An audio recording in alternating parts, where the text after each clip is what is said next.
Media మిత్రులకు మరియు press మిత్రులకు ఎలక్ట్రానిక్ వాట్సాప్ మిత్రులకు నమస్కారం. మన నర్సంపేటలో 11వ వార్డులో సద్దుల బతుకమ్మ ఎంతో వైభవంగా ప్రతి ఏటా నిర్వహించడం జరుగుతుంది. సద్దుల బతుకమ్మ దసరా వేడుకలు జరుగు ప్రదేశంలో అంగడి కూరగాయల మార్కెట్ గ్రౌండ్లో గుంతలమయంగా దయనీయమైన పరిస్థితిలో ఉంది. గతంలో మున్సిపాలిటీ కమిషనర్కి మరియు సిబ్బందికి తెలియజేయడం జరిగింది, కానీ ఇప్పటి వరకు ఎలాంటి చర్యలు తీసుకోలేదు. కావున సమయం దగ్గర ఉన్నందున తక్షణమే చర్యలు తీసుకొని ప్రజలకు ఎలాంటి ఇబ్బందులు కలగకుండా మున్సిపాలిటీ సిబ్బంది చర్యలు తీసుకోవాల్సిందిగా విన్నపం చేస్తున్నాం. ఇట్లు గంప రాజేశ్వర్ గౌడ్, మాజీ గ్రంథాలయం డైరెక్టర్. మిత్రులకు విలేకరులకు అందరికీ నా యొక్క నమస్కారం.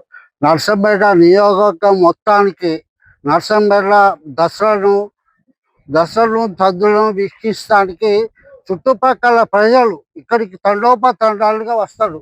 కానీ ఈ నర్సంపేట ఈ సంవత్సరం పాలవర్గం లేదు కాబట్టి ఇంత అశ్రద్ధ వహిస్తాను. కమిషనర్ గారు దృష్టికి ఎన్నిసార్లు తీసుకుపోయినా కానీ ఈ యొక్క గుంతలమయంతో ఉన్నారు. ఇతర గ్రామాల నుంచి వీక్షించడానికి వస్తే ఇంట్లో పడితే నర్సంపేటకు ఎంత చెడ్డ పేరు వస్తుంది మీరు గమనించగలరు. తక్షణమే ఇక్కడ చర్య తీసుకొని ఈ గుంతలమయం లేకుండా మొరమించగలరని మా యొక్క విజ్ఞప్తి.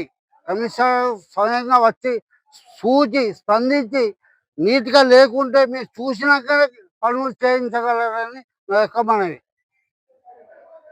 మీడియా మిత్రులకు పత్రికా విలేకరికి నమస్కారం. ఇప్పుడు ఏమంటే విషయం, నర్సంపేటలో గత ప్రభుత్వం అన్ని విధాల సహకార తెచ్చి నిధులతో అన్ని అభివృద్ధి చేశారు. ఇప్పుడు ఈ ప్రభుత్వం ఏమంటే మేము కూడా చేస్తున్నాం అంటారు. చేయండి, బాగుంటుంది. ప్రజల కొరకు ఏ ప్రభుత్వం వచ్చినా కానీ ప్రజల కొరకు పని చేయాలి. నేను గంప రాజేశ్వరు, గ్రంథాలయం డైరెక్టర్, మాజీ 11వ వార్డు, మా కోడలు కౌన్సిలర్. అయితే ముఖ్యంగా విషయం ఏంటంటే ఎన్నిసార్లు కమిషన్లు కంప్లైంట్ ఇచ్చినా కానీ ఎలాంటి స్పందన లేకుండా ఈ 2 రోజులకే సద్దుల పని ఉన్నది.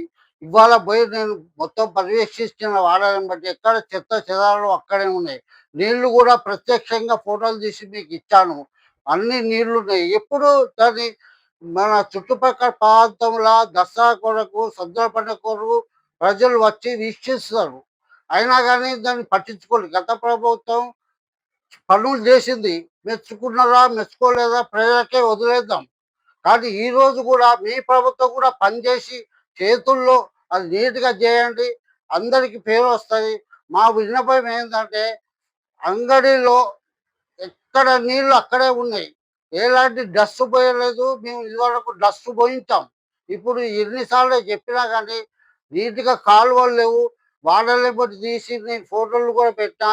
వారం రోజుల కాంచి డైరెక్ట్గా కమిషనర్కే ఫోటోలు వేస్తే దానికి స్పందన లేదు. అయితే పాలకవర్గం లేకపోవటమే ఇంత నిర్లక్ష్యమా? లేకుంటే పాలకవర్గం ఉంటే ఎవరైనా అడుగుతారు కాబట్టి నీట్గా వార్డు ఆయన అభ్యర్థి పోయి రిక్వెస్ట్గా చెప్పినా వచ్చి చేసేది. ఇప్పుడు మేము స్వయంగా పోయినా కానీ పని చేయడం లేదు. మీరు కనీసం ఏ పార్టీ అయినా కానీ వార్డుని మాత్రం శుభ్రంగా ఉంచాలి, నీట్గా చేయండి. 2 రోజులకు ఏ విధంగా చేయగలుగుతారు? బట్టి ఎట్లా పోతారు? దసరా కానీ సద్దుల కానీ ఏ విధంగా చేస్తారు? వచ్చే జనానికి అక్కడ అంగడి కాబట్టి చుట్టుపక్కల ఊళ్ళో వస్తారు. నర్సంపేట నీట్గా ఉంటారంటే నీట్గా లేకుండా పోయింది కాబట్టి ప్రభుత్వాన్ని నిర్లక్ష్యం వహిస్తారు. దాన్ని స్పందించి నీట్గా చేయండి. దసరా శుభాకాంక్షలు, దీపావళి శుభాకాంక్షలు. గంప రాజేశ్వర్, నర్సంపేట 11వ వార్డు. నమస్కారము. కమిషనర్ గారికి ప్రత్యేకంగా నా యొక్క నమస్కారాలు. కమిషనర్ గారు, మేము ఇన్నేళ్ల కలిసి చేస్తున్నాం. అభివృద్ధి పనులు చక్కచక్క పనులు జరిగినాయి. కానీ మేము వచ్చి మీ స్వయంగా కలిసినా కానీ చేస్తామంటాను కానీ పట్టించుకోలేదు. మీ వల్ల గ్రామ పంచాయతీ సిబ్బంది పని చేయటం లేదు. మేము స్వయంగా చెప్పినా కానీ నేను అందులో మా కోడూరు కౌన్సిలర్గా ఉన్నది. నేను మాజీ గ్రంథాలయ డైరెక్టర్. నేను పోయి చెప్పినా కానీ పేరుచవన పెడుతున్నాం. దయచేసి వాళ్ళ కమిషనర్ గారికి దగ్గరుండి మీరు జీబులో రావద్దు, కార్లో రావద్దు, సైకిల్ మోటార్ మీద వచ్చి తిరిగితే ఆ బాధ ఏందో మీకు అర్థమవుతుంది. ఎట్లా పిల్లలతో సహా బతుకమ్మ ఆడటానికి వస్తారు. వాళ్ళు పడితే ఏమన్నా అయితే ఎవరు బాధ్యులు? మా ఉన్న మాజీ కౌన్సిలర్ కానీ నాయకత్వం అయితే ఇతర పార్టీలు ఎవరైనా బాధ్యులు అవుతారు. కాబట్టి ఆ నింద రాకుండా పర్యవేక్షించి మీరు స్వయంగా పర్యవేక్షించి దాన్ని చర్య తీసుకోలేము. గత ఓన్లు మాత్రం అక్కడికి వచ్చి ఆ ఏరియాలే తిరిగేది కమిషన్. మీరు ఒక్కనాడు నా దృష్టికి రాలేదు తిరిగినట్టు.